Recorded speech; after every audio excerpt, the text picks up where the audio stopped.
I came across this video early today of this far-right hillbilly blaming Muslims, literally, openly, blatantly blaming Muslims for all the problems that the UK has. Have a listen. We have a growing number of young people in this country who do not subscribe to British values, in fact, loathe much of what we stand for. So what do you do? Who are we talking about there?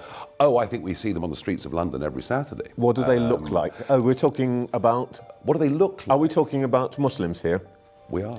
He goes on to say that part of the Muslim problem is that they've been electing in candidates, independent MPs and MPs from, you know, the Green Party and others in different parts of the country, who apparently go against UK values. Now, what's so bizarre and crazy is the UK government has been trying so hard to get the Muslim community to be politically active within the UK system, and then the moment that the Muslim community does participate in the UK system, which I personally am against, but even then that is not good enough for them.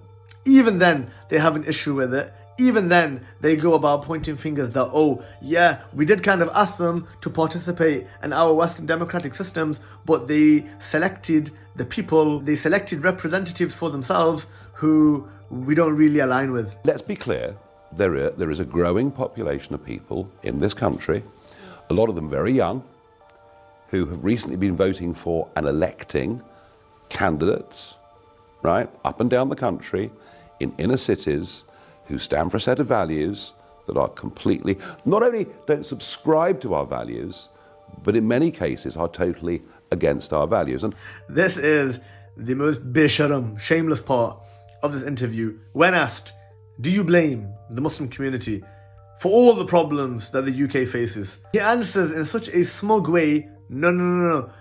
Not everybody is affected by this yet, because the Muslim community doesn't exist everywhere yet.